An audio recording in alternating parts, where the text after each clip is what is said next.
recently. João Pedro gets the goal.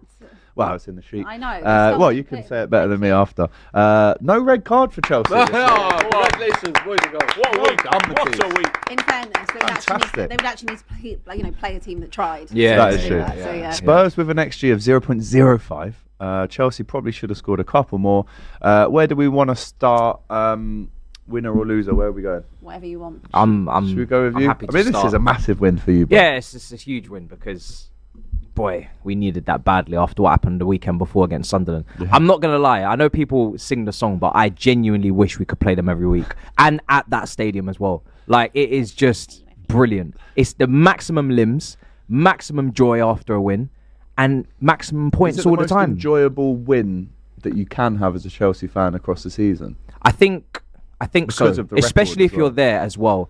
Emirates will come close, but I think Tottenham away is always special. They put us in a lovely part of the ground. There's always plenty of noise right near pitch side, and the Arsenal games aren't as physical, like in terms of the angle and the hostility. There's a lot of hostility in the Tottenham one all the time. There could have been red cards in this game, to be fair. I think they got away with a situation there with James.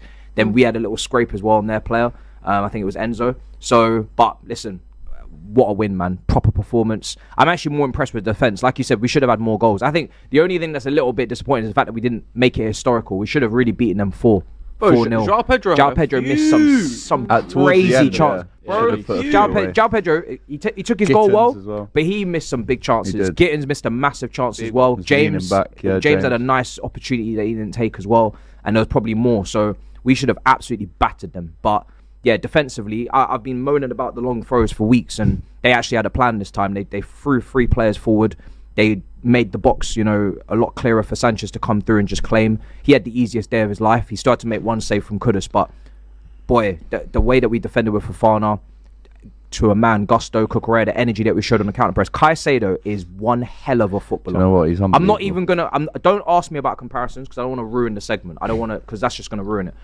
But this guy, just on his own, what a player he is, man. What he did for the goal, it just shows you. Well, you don't score the goal unless he does that. Yeah. Bro, he wins the ball twice. Then Neto just gives it away, or whatever he thought João Pedro was meant to be doing off the ball for the run. And then Simmons Then he just runs past Neto and says, I'll just get it back, will I? And then he gets it back and he just slides it across for João Pedro, the awareness.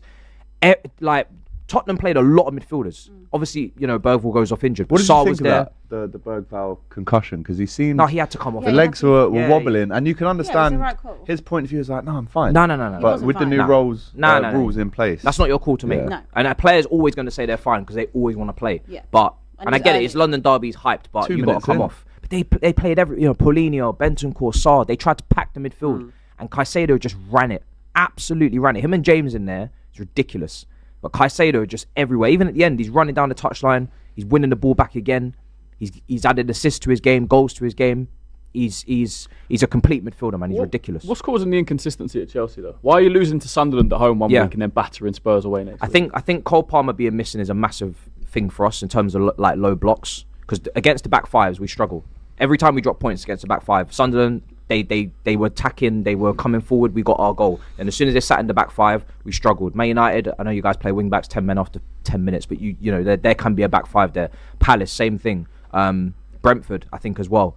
So we struggle with that to open up teams. And obviously when Cole Palmer's our best playmaker, that plays a part in that. But yeah, we struggle. And we're inconsistent because of the red cards as well. It was like 6 red cards in the 9 games prior to this. Every time you get a red card, you're putting yourself in a position where you're going to be probably on the wrong end of a scoreline. So there's a lot of ill discipline. The Lap showed it in midweek with Wolves. I was absolutely fuming with that. He didn't play no part in this game. Crazy, man.